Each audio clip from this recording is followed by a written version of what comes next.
Presiden Persatuan Penghantar P-Hailing Malaysia, Zuhelmi Mansor, sebelum ini dedahkan 3 hingga 4 kes kemalangan dilaporkan berlaku setiap minggu membabitkan penunggang P-Hailing di negara ini. Antara lain, ia berpunca daripada akibat terlalu penat bekerja dan terikat dengan sistem aplikasi. Malah, mereka juga didakwa terpaksa melanggar lampu isyarat dan tidak dapat berehat seperti dulu disebabkan aplikasi yang menekan golongan itu mengejar KPI yang ditetapkan syarikat dan mengelak dikenakan penalti yang boleh menjejaskan pendapatan mereka. Di Google Meet, bagi mengupas lebih lanjut isu ini, kita bersama dengan Profesor Dr. Kulantayan Kesimani. Beliau ialah pengerusi Lembaga Pengarah Global Alliance of Road Safety. Selamat pagi, Prof. Ya, selamat pagi. Prof, dengan apa yang saya bacakan tadi, Prof, kita lihat apa yang disuarakan oleh Persatuan Penghantar P-Hailing Malaysia ini sangat membimbangkan. Kalau bercakap mengenai tindakan, apa mungkin langkah yang sesuai kita boleh lakukan untuk tangani perkara ini? Ya, kalau kita lihat dari segi isu dia memang agak besar dan kita perlu tahu juga dari segi beban dia, pada tahun lepas sahaja kita kehilangan 4,539 nyawa dan dalam angka tersebut yang melibatkan motosikal ialah 3,112, iaitu 69%. So ini membawa maksud setiap hari kita kehilangan 9 nyawa di kalangan di kalangan pengguna motosikal saja. Dan salah satu kumpulan ini ialah dari segi kumpulan P-Hailing. P-Hailing ini yang kumpulan yang membawa parcel lah. Dia berbeza dengan E-Hailing. E-Hailing membawa orang, P-Hailing membawa parcel. So yang kita membimbang ialah di sini ialah apabila ada tekanan di kalangan pengguna P-Hailing untuk membawa dengan laju dan untuk dia kejar trip. So ini yang membimbangkan. Sebab bagi semua pengguna motosikal dan juga mana-mana kenderaan, mereka perlu kurangkan kelajuan untuk memastikan keselamatan mereka dan juga keselamatan orang lain yang berkongsi sistem jalan yang sama dengan mereka. So itu yang paling asas. Kelajuan setiap kenderaan perlu kurang. Dan atas dasar ini, semua industri perlu juga mengikut dasar ini. So tidak boleh kita membawa satu polisi di mana kita meminta mana-mana perkhidmatan untuk membawa dengan laju. Sebab kalau bawa dengan laju bermaksud dia dah membahayakan diri mereka dan juga orang lain. So itu yang saya minta daripada pihak industri dan juga semua pengguna jalan raya ialah kita kekal dengan satu niat, iaitu semua kenderaan perlu membawa dengan kelajuan yang rendah berbanding dengan kelajuan yang tinggi. Dan juga sekiranya cara kerja yang sama diteruskan, sejauh mana sebenarnya bahaya yang menanti pekerja-pekerja atau penghantar ini, Prof? Ya, kalau kita lihat terutamanya bagi yang P-Hailing, sebab P-Hailing ni kita dapat kenal mereka dengan mudah disebabkan mereka pakai uniform ke, jersey ke, ataupun dari segi parcel yang mereka bawa, kita kenal ini P-Hailing. So dan kita nampak amalan-amalan yang bahaya yang melibatkan mereka dan juga orang lain ialah apabila mereka potong lampu merah, isyarat lampu merah. Ini yang cukup bahaya. Kerana kita perlu terima hakikat dalam mana-mana jenis pelanggaran. Kita ada 3 jenis pelanggaran yang utama, itu pelanggaran depan, pelanggaran belakang dan juga pelanggaran sisi. Dalam 3 jenis pelanggaran ini, pelanggaran yang paling bahaya ialah langgar depan. Dan di lampu isyarat ini, peluang untuk langgar depan ini cukup tinggi. Sebab tu kita bimbang apabila yang P-Hailing riders ataupun mana-mana pengguna jalan raya, apabila mereka langgar lampu merah dan mereka bergerak, mereka akan bertembung dengan arah laluan kenderaan lain. Dan ini semua akan menjadi langgar depan.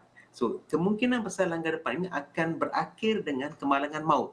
Ini yang kita cukup bimbang. So, sebab tu kita minta kepada kedua-dua pihak, kepada pengguna P-Hailing ni, kepada semua riders ni, anda perlu kurangkan kelajuan anda untuk keselamatan anda, itu yang pertama.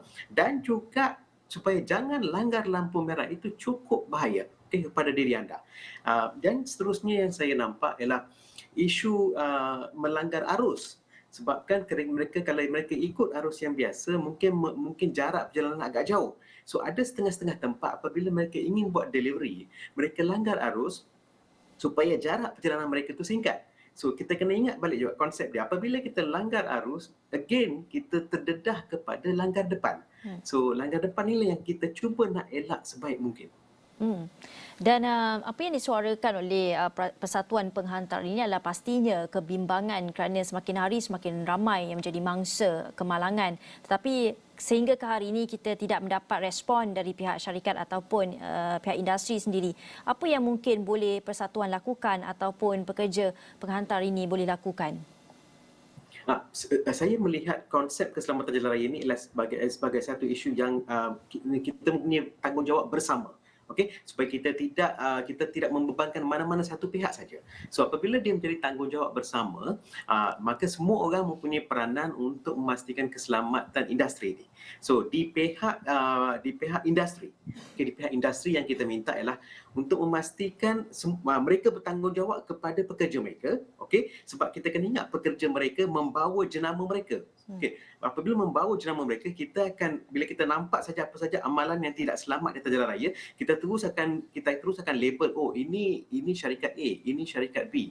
Okey, so di sana jenama industri tersebut akan tercemar. Okey, so atas dasar tersebut kita minta semua industri untuk pastikan keselamatan pekerja mereka terjamin, dan ada pelbagai kaedah mereka boleh buat. Satu ialah untuk memastikan setiap pengguna P-hailing riders ni, kalaulah mereka dibekalkan dengan jaket pemantul cahaya, okey, ini akan membantu dari segi untuk mereka dari segi kebolehliatan mereka ni lebih tinggi supaya kita dapat kurangkan pelanggaran. Itu satu. Kedua adalah untuk memastikan semua pengguna motosikal ini menggunakan topi keledar mengikut piawaian SIRIM dan diikat dengan kemas. Itu yang penting. Ikat dengan kemas ini penting. Kadang-kadang kita bimbang disebabkan trip perjalanan dekat ni, kemungkinan mereka pakai tapi tak ikat dengan kemas. Yang ketiga ialah kalau boleh setiap motosikal ini dibekalkan juga dengan handle untuk simpan telefon bimbit, supaya kita tidak mahu setiap pengguna motosikal ini pegang dengan tangan telefon bimbit ini dan meneruskan perjalanan. So kalau dah ada handle, dah ada letak dan agak supaya semua pengguna motosikal ini dia dapat konsentrate kepada jalan dan juga dapat pegang dia punya handle. Dan yang kita minta dengan pengguna motosikal ialah satu, pastikan kelajuan kenderaan anda perlu kurang. Tidak ada pilihan lain. Disebabkan kita kena ingat anda sedang bergerak dan mencari lokasi anda untuk hantar parcel. Okey. So atas dasar tersebut, kalau kelajuan anda kurang, anda dapat juga konsentrate dengan lebih baik.